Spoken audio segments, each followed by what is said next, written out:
The Nightly Business Report. Good evening. Tonight, 100 million rupees allocated for the development of industrial and entrepreneurial sectors in Sri Lanka, according to the latest cabinet briefing. The World Bank says Sri Lanka's economic growth is forecast to decelerate to 3.5% in 2025, reflecting heightened global economic uncertainty. The Colombo Stock Exchange sees a mixed bag today as the ASPI ends in the green with the S&P SL20 closing with losses. And Wall Street has a softer close with losses being attributed to heightened security risks and inflation data. From Studio 24, here's Anuradhi Vikramasinghe. A very good evening and thank you for joining us. The Cabinet of Ministers at their meeting approved allocating 100 million rupees for a series of key initiatives aimed at boosting industrial and entrepreneurial projects. The move will be supported through the funds earmarked under the 2025 budgetary provisions for the sectoral development program spearheaded by multiple state-run institutions. Amidst the initiatives receiving funding is a reality show program organized by the Business Development Division, the Industry Export Exhibition organized by the Industrial Development Board, the pilot project of Lanka Salusala Limited establishing indirect funding for local textile production at subsidized prices, providing working capital to Lanka Ceramic Combined Board and purchasing scanner machines to introduce advanced security technology to security checkpoint at Cargo Village maintained by Export Development Board at the Bandaranaike International Airport premises in Katunayake. Speaking at the weekly post-cabinet meeting briefing yesterday, Cabinet spokesperson and Minister Dr. Nalinda Jayatissa said the government will contribute 25 million rupees towards the initiative to select the best entrepreneurs in the country for 1,000 shortlisted candidates, while the remaining funds will be raised from the private sector. The World Bank said Sri Lanka's economic growth is forecast to decelerate to 3.5% in 2025, reflecting the lingering effects of the economic crisis, structural impediments to growth, and heightened global economic uncertainty. Releasing its Global Economic Prospects June 2025 report, the World Bank noted that the economy grew at an accelerated rate of 5% in 2024. However, it warned that growth is projected to moderate further in 2026 to 2027, averaging 3.1% due to a slowdown in overall investment. The impact is expected to be partially mitigated by the implementation of structural reforms. The report cautioned the additional global trade barriers could dampen trade and external demand, further reducing growth prospects. The report added the United States is a major export destination for Sri Lanka in such a scenario.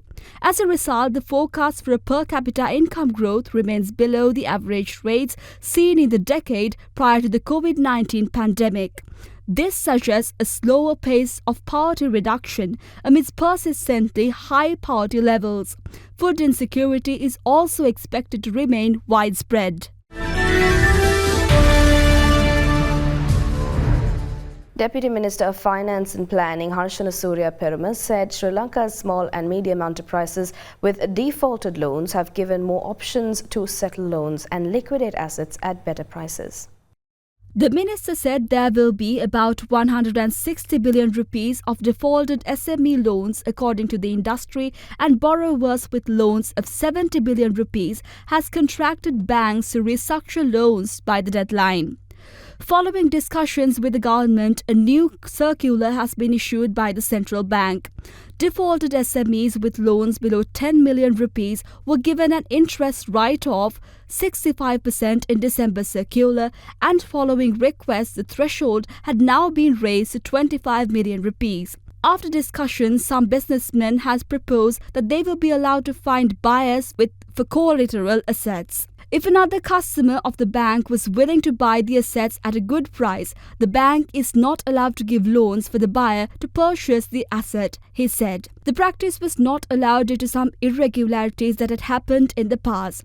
The institution of the Chartered Accountant has also given relaxation that under a national program, banks could consider giving a loan if they have satisfied with recent and future cash flows, even if the business defaulted in the past. The chance will be given only to businesses who had initiated discussions within the deadlines set under the government initiatives last.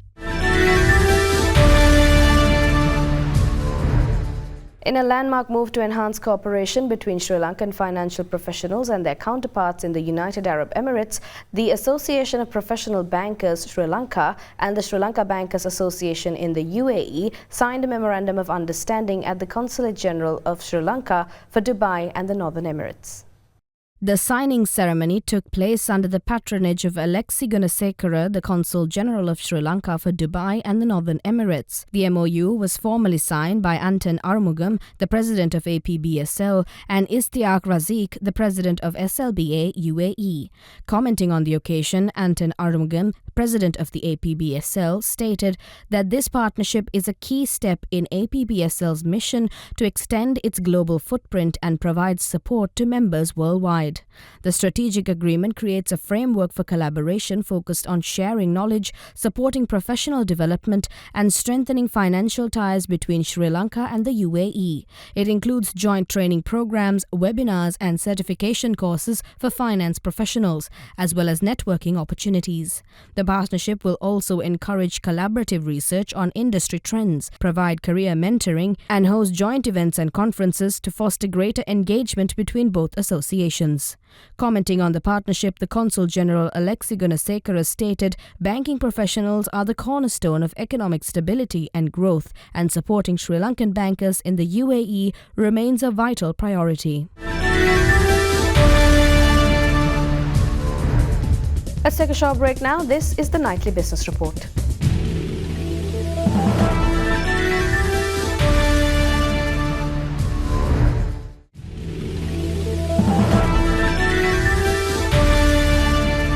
Welcome back to the Nightly Business Report. The Colombo Stock Exchange saw a very mixed day of trading. The ASPI maintained its gains from yesterday. However, the S&P SL20 did not fare well, with the index ending down, with turnover crossing 3.6 billion, leaving predictions stark for the final trading day of the week tomorrow. For further insights, we speak with Manusha Kandanarachi from First Capital Holdings. Thank you, Anuradhi. The Colombo stock market experienced a volatile trading session today as investors reacted to the implementation of the electricity tariff hike effective today by exerting increased selling pressure in the market. The all-share price index opened on a steady note but was soon subjected to selling pressure, declining sharply into negative territory as well. Around midday, the index rebounded and recovered steadily amid volatility, ultimately closing broadly unchanged with a modest 4-point gain at 17,661 points as well. The key positive drivers of the index were Cargill Ceylon, LB Finance, Sampath Bank, Dialog and Central Finance. High net worth investors demonstrated limited activity while retail investors remained active, with increased selling focused on conglomerates such as John Keells Holdings, LOLC Finance and Hayleys. Turnover stood at 3.7 billion rupees, marking a decrease of 29% relative to the monthly average of 5.2 billion rupees as well.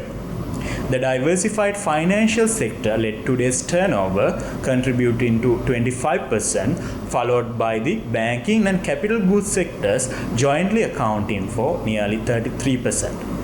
Top 3 gainers of the day were SMB Finance, Eastern Merchants and Ceylon Developments, while top 3 losers of the day were Nation Lanka Finance, Tess Agro and Sattota Motors. Thank you. The Treasury bond auction held by the central bank today showed a lower yield in comparison to the previous week. For further insights on this, we speak with Ranjan Ranatunga from First Capital Holdings. Thank you, Anuradhi.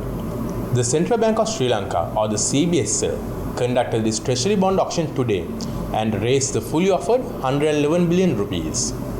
The total offered was fully accepted from both offered maturities of 2029 and 2032. On the back of this, CBSL accepted 41 billion rupees from the 15-10-2029 maturity, while another 70 billion was raised and accepted from the 15-12-32 maturity. The weighted average yields for the both maturities depicted yesterday's secondary market sentiment, with weighted average yields recording at 9.41% for the 15-10-29 maturity, while 10.29% was recorded for the 15-12-32 maturity. The unchanged yields unchanged yields witnessed during today's auction were largely due to the stagnant liquid levels that we saw during the last consecutive weeks at around 180 billion rupee mark. Prior to the auction, the secondary market showcased buying sentiment on the 2029 maturity mostly, with moderate volumes. However, upon the completion of the auction, selling sentiment resurfaced, pushing back yields to the same levels as yesterday's closing.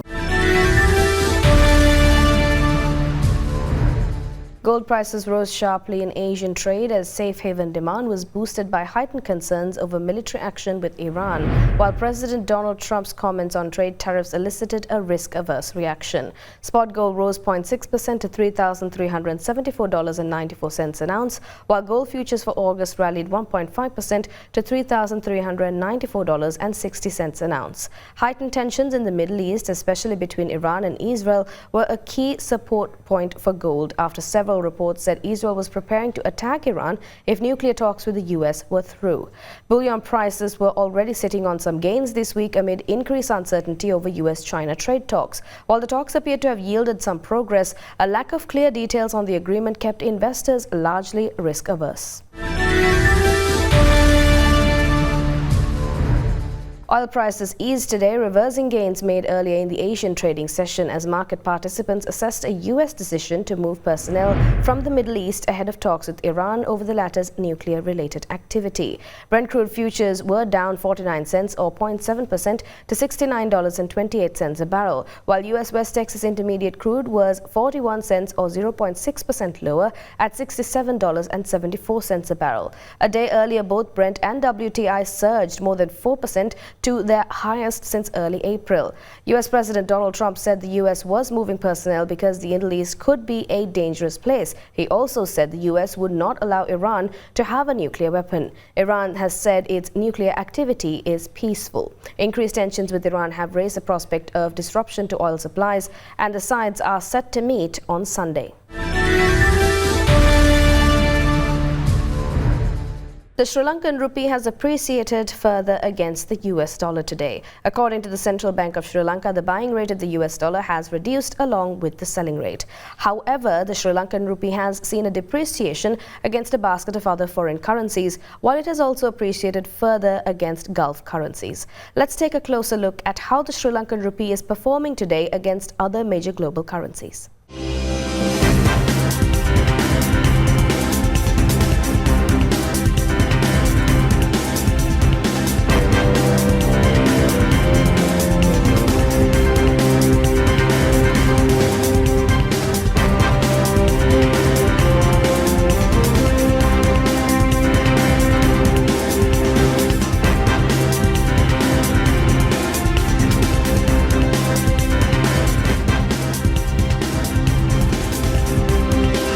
A short break now. This is the Nightly Business Report.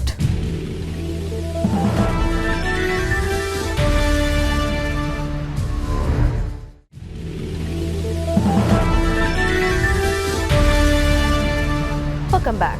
In a decisive move to streamline operations and reinforce financial stability, Hella Apparel Holdings plc has announced a significant step in its ongoing strategic restructuring by divesting two of its manufacturing subsidiaries in Sri Lanka for a total consideration of 2.7 billion rupees. As part of its broader turnout strategy aimed at structural simplification and enhanced performance, Hella Apparel has transferred ownership for its wholly owned subsidiaries Jinadasa Bennett Private Limited and Foundation Bennett Private Limited to Singapore headquarters Q Collection Private Limited.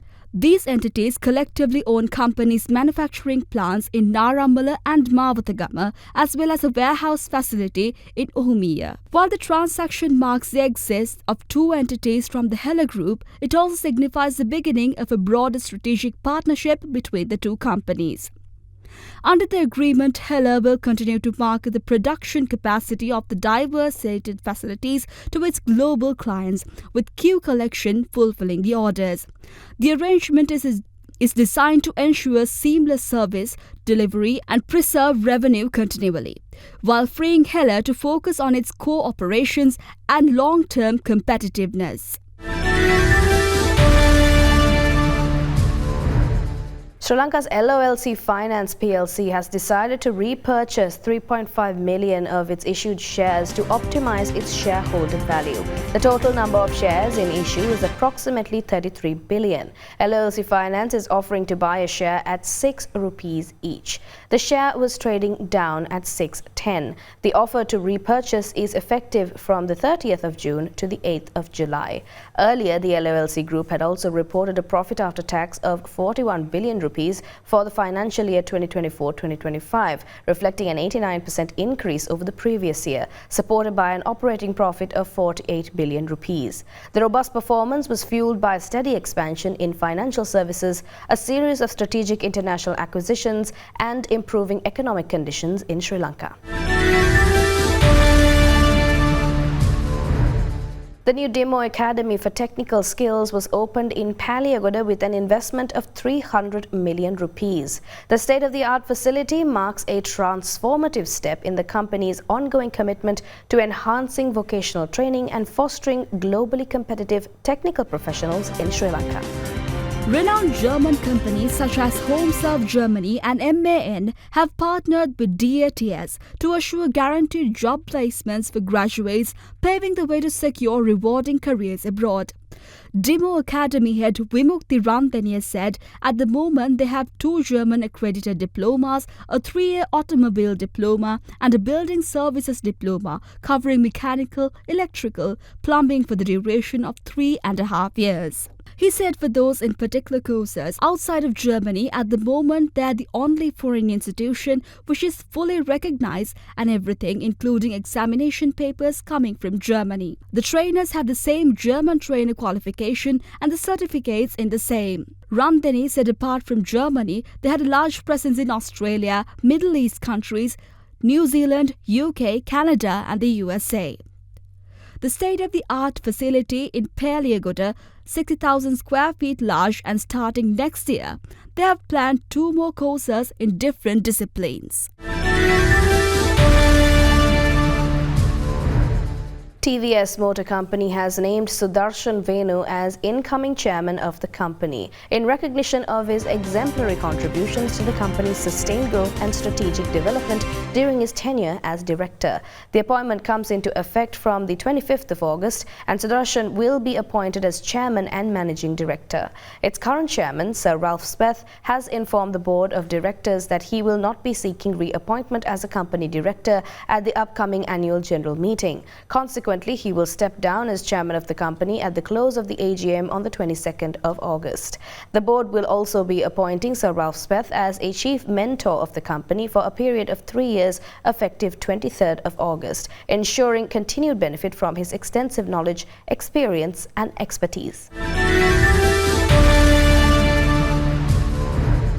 Acknowledging visionary developments and market-leading innovations, Prime Lands Residencies PLC was selected as Developer of the Year Sri Lanka at the glamorous Real Estate Asia Awards 2025 at the Marina Bay Sands Expo and Convention Centre in Singapore.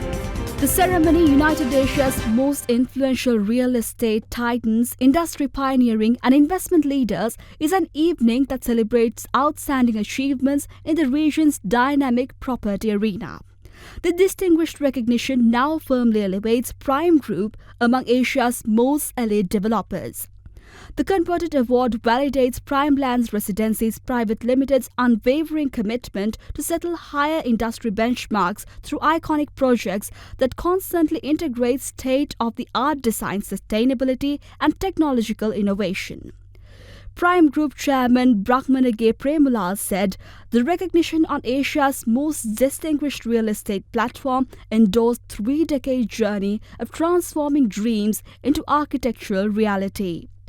received Developer of the Year for Sri Lanka is also testament to the country's rising prominence in the Asian property development sphere. As pioneer in Sri Lanka's real estate sector, Prime Group has always believed in creating life-enhancing residential experiences that transcend conventional boundaries. Let's take a short commercial break. Global business updates coming on the other side. This is the Nightly Business Report.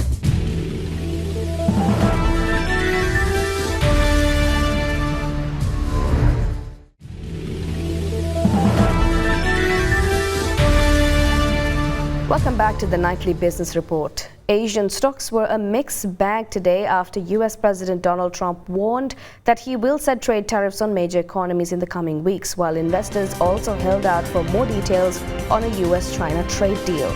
China's Shanghai Shenzhen CSI 300 and Shanghai Composite indexes fell slightly, while Hong Kong's Hang Seng Index shed 0.5%.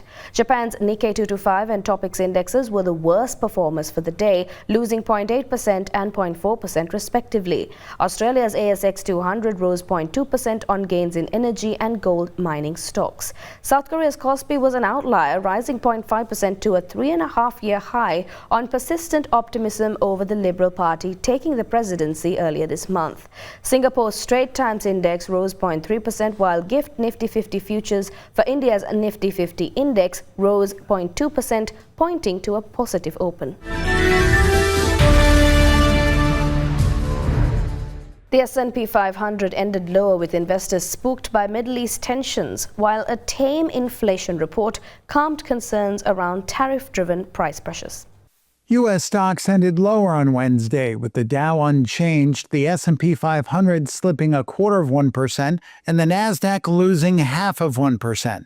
Wall Street erased modest gains as tensions flared in the Middle East. Sources said the U.S. was preparing a partial evacuation of its embassy in Iraq, after a senior Iranian official said Tehran will strike U.S. bases in the region if nuclear negotiations fail and if conflict arises with the United States. Investors also awaited more details on trade talks between the U.S. and China, after President Donald Trump said a deal was, quote, done with Beijing to supply magnets and rare earth minerals. The latest data on consumer prices showed they increased only marginally in May, while economists expect inflation to accelerate in the coming months due to the Trump administration's import tariffs. Stocks on the move Wednesday included GameStop, which fell more than 5% after the video game retailer reported a decline in first-quarter revenue. And shares of Starbucks added more than 4% after its CEO told the Financial Times that it received a lot of interest for its China business.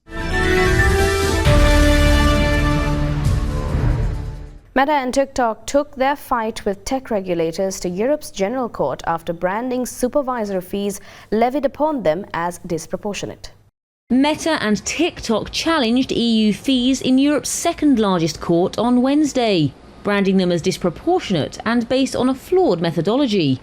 Under 2022's Digital Services Act, the two companies and 16 others are subject to an annual levy of 0.05% of their annual worldwide net income. That's to cover the European Commission's cost of monitoring their compliance with the law.